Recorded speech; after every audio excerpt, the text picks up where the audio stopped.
Hey guys, how's it going? It's Achon here and welcome back to my channel. Okay, I just wanted to swing by real quick and kind of give you an update about how my Glory of the Tactician build is working, or Glory of the Gods, how I called it, because we are harnessing the power of the gods with this build.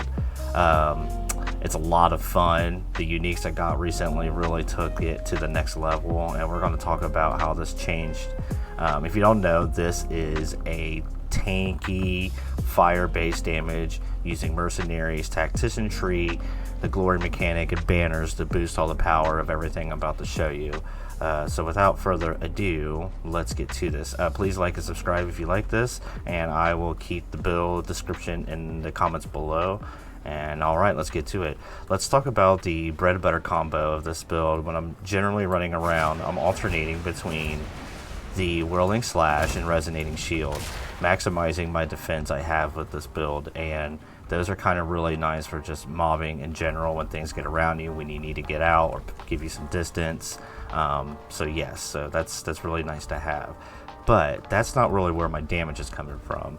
My damage is coming from alternating between Spear of Solaris and the Ancestral Cry. These are both glory mechanics along with the two banners that I have, War and Defiance banner. And the passives I've taken on the skill tree boost my ability to keep these out and going throughout the battle as much as possible. Because really, I'm not doing too much by just alternating between these two. They're okay at clearing basic mobs, but when it comes to bossing or anything else, clearing, these are the two abilities that we want to get into. So let's go ahead and bring up my skills here. I think I accidentally unmapped it because I set it up a weird way. Going through here, let's go ahead and talk about the skill gems that I have going on here. So first of all, this is a skill gem. This is from a unique called the Shank Gone Covered Sabatons. These are really cool. Basically what this does is it replaces your sprint with a rocket jump that does damage, ignites, can detonate grenades, and it's perfect for this build. What's really nice with me being a melee character is I can't really get out of a lot of situations, as sometimes the monsters just swarm you so much that it's really hard to shake them. But this is really nice for one thing. The ignite fuels the generation of Ancestral Cry. Ancestral Cry glory mechanic is fueled by igniting enemies. So when I'm surrounded and I need to get out of there, I'm accomplishing two things: igniting them, doing damage, and as you can see, I have a skill gem to where I put Consecrated Ground. This just adds to my defense factor. And let's continue going on through it here. Okay, so yeah, I'm not really going to bust through the skill support gems too much, just because I kind of wanted to make this a quick video, and we could theorize about what the best gem to put in each of these slots is. I'm also working through it as well, but they're a pretty comfortable place. The idea is we are trying to build as much glory by igniting and stunning. So that's what the gems are going to be kind of alternating through as I'm going through the kit. Forge Hammer, this is going to be my big damage ability when I'm in Ancestral Cry mode. The walks of Ancestral Cry causes fissures to erupt. They act as slams. So you're constantly moving around, almost like a mosh pit style.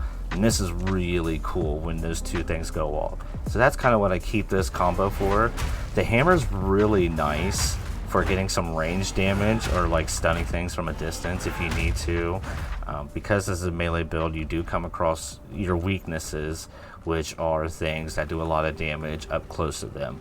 So yeah, that's what's nice about that. I'm using a two-handed mace because I want to do as much damage as possible with each of those hits, and I want to stun them as quick as possible, as quickly as I can. I got a lot of speed boost going on with this as well, but this is going to work into the combination here as we keep going through it, so keep that in mind. Whirling Slash, again, I'm alternating stuns with ignites, both between Resonating Shield and Whirling Slash. We pretty much covered that. It's going to be running around the field, keeping your defense up, but also applying those effects. I have a few buffs, Overwhelming Presence, and I forget the one that shatters armor. That helps with my defense as well. Let's see, Spear of Solaris. I really like this ability. I feel like it's still a little underwhelming, and I've been working on how I can make it better. And it helps in certain situations. It just feels like it needs something to make it a little stronger.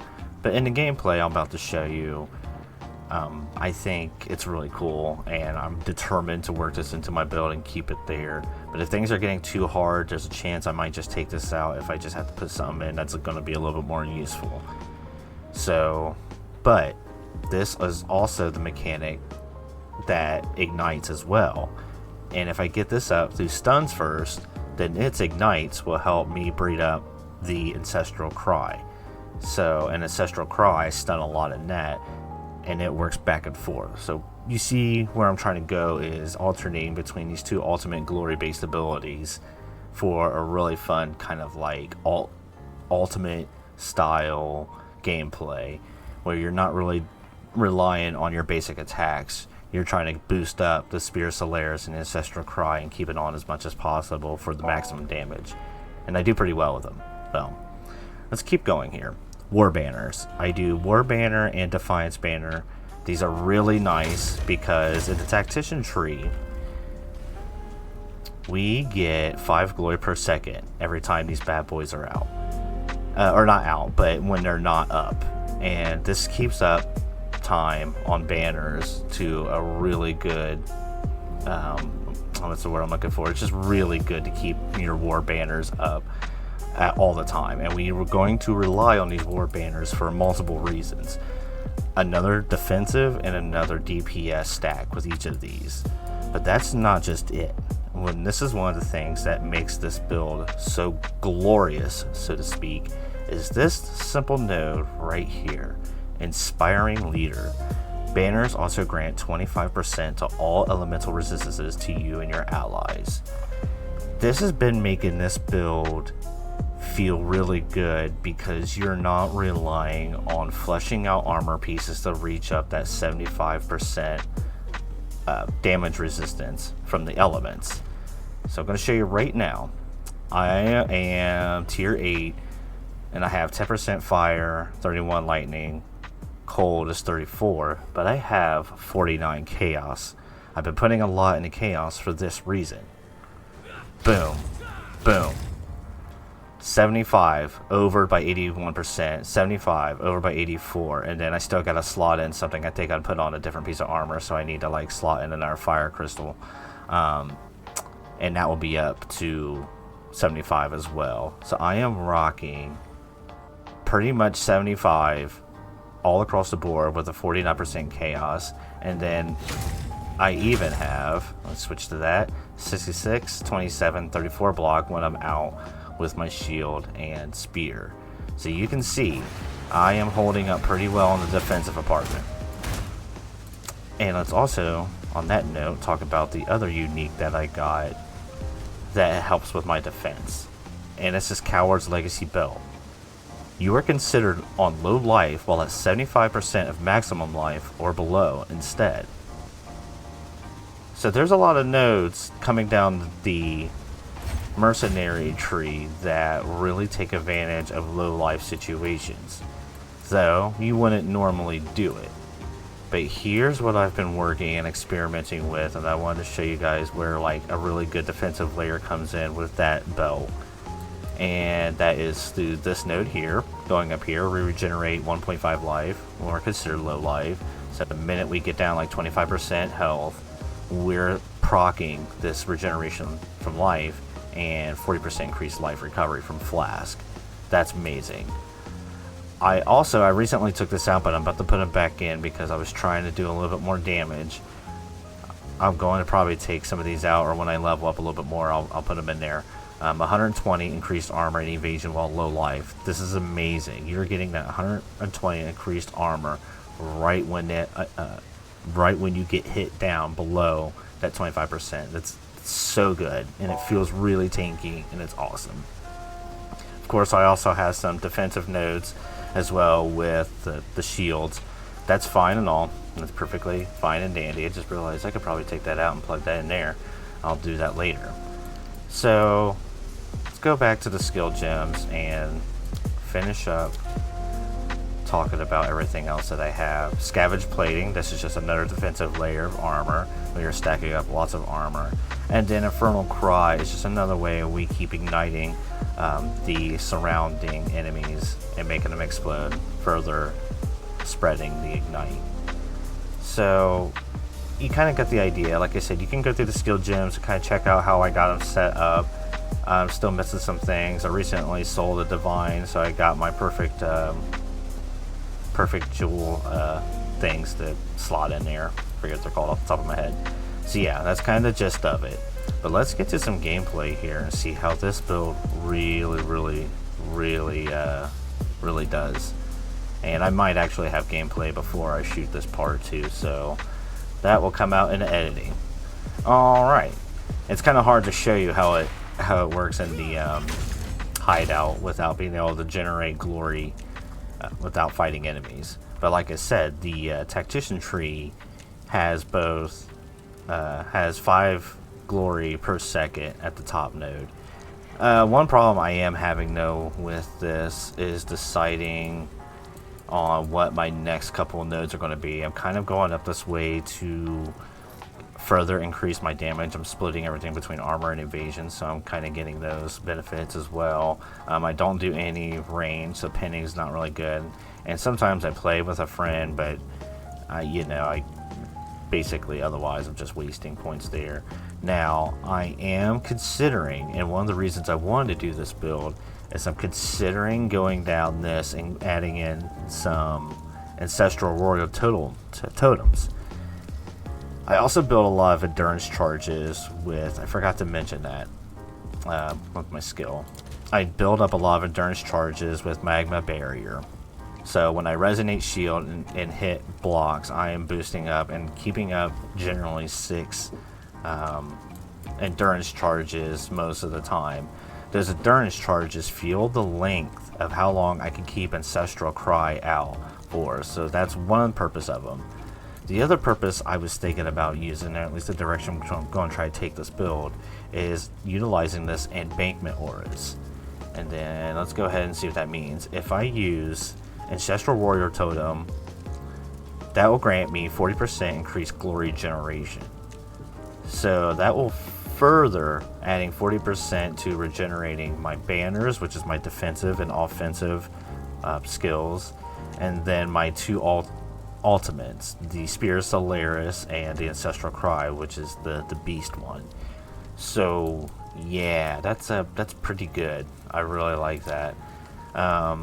Gear wise, I know I said I was going to go into the gameplay here, but I'm just remembering I need to cover some of these other things. Gear wise, I told you we are really using these Shank Gone covered sabatons for leaping out of danger, but also helping ignite everything around us, thus further increasing the chances I can use Ancestral Cry. And Coward's Legacy Mail Belt is helping my defensive layer. Everything else is just kind of basic. Nothing really too much of interest to go in there. So without talking about anything else, let's go ahead and get into a map here.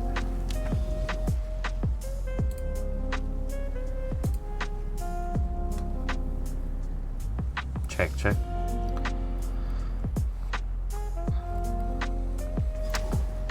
Okay, so now I booted up a tier 7 map. I could get through tier 7 pretty easily, but I didn't want to die super quickly or embarrass myself as I ran through this map here. But let's go through the rotation and show you guys what this is like. Okay. I built up my banners pretty quickly because of the Tactician benefits. So I'm kind of just weaving throughout them. I'm not really doing a lot of damage between those particular hits. These are just some basic monsters. But if you see, I already got my Ancestral Cry up.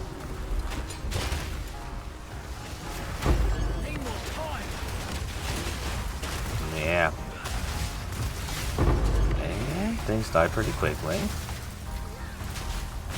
We are running around slamming the fissures from the hammer, from the forge hammer. We are casting the Spear of Solaris when we can for extra damage. Mostly we're just trying to stay in our defensive and offensive banner bubble. It's a lot of fun when you're playing with other people too, because they get benefits from this. So if you need to partner up, let's have fun. Let's do it. I could be your tank. So far I haven't been having too much problems. You know, there's a couple mechanics that will get me every once in a while, but in my video you saw that I have pretty good defenses all around. Everything I have has been keeping me pretty well topped off, and it makes for a much more comfortable playstyle. Alright, let's get this down, throw down the forge hammer, explode it with a war cry, and then we mosh around.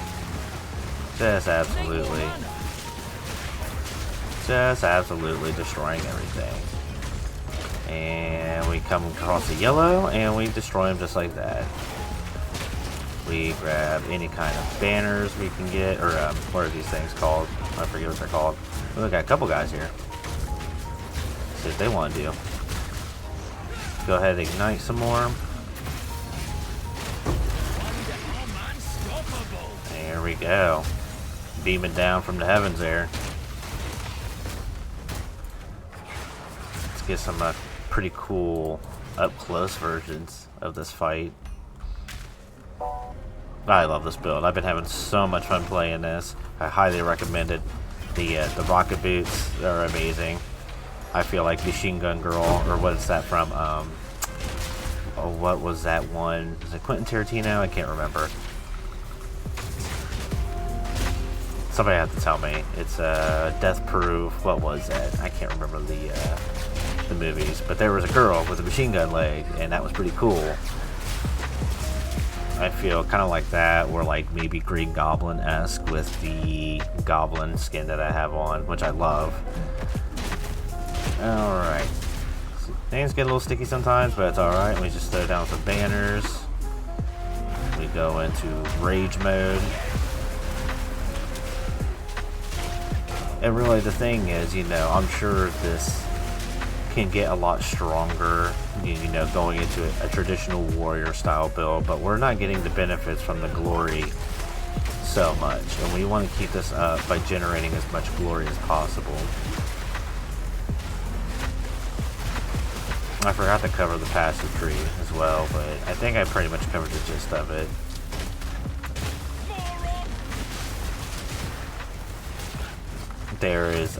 There's new nodes on the passive tree that help with glory regeneration, so I kind of took advantage of those as well.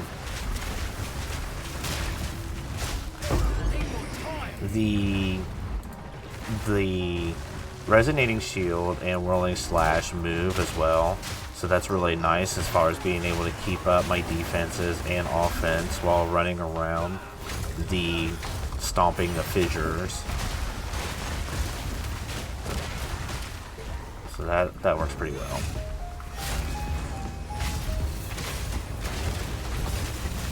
You see I'm not really jumping below max health like at all in the middle of a lot of this stuff. Now occasionally I'll come across a mechanic. See, now I should be getting buffs when my life drops around that far.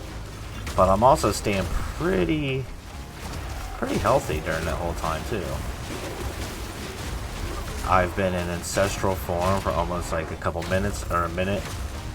I can get up to a max of 2 minutes staying in this form with the support gems that I have.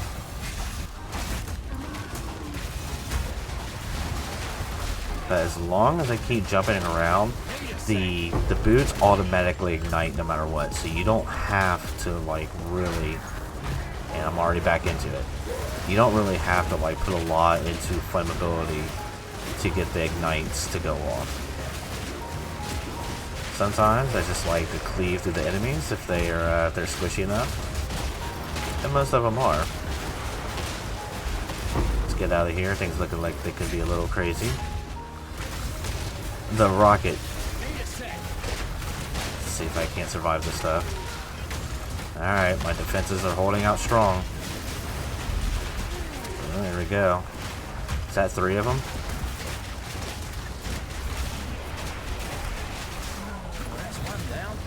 Okay. That's 3 of them. 3 of them down, just like that. No problem. My life barely dipped. That was amazing.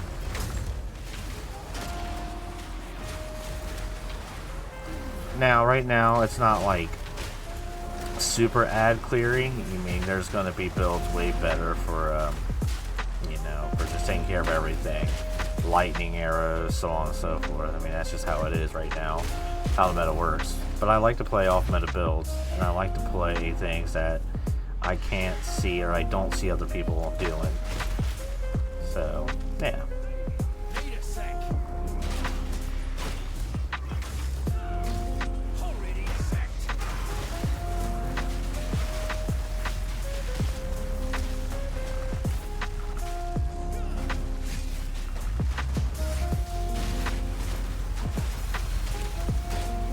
Break that shield. There we go. I didn't even realize I cleared the map that quick. So yeah, so that's the gist of this. I'll go up here and do this abyssal stuff. I hope you enjoyed it. My name is Achon, and give me a like, follow, subscribe. I'm hoping to get back into doing this on a regular basis again, at least before my wife starts clinicals. And then again, I'll probably be taking a break after that. And hopefully if she graduates, then I'll be able to start doing this more than just quasi part-time. So, again, thanks for watching. Achon out.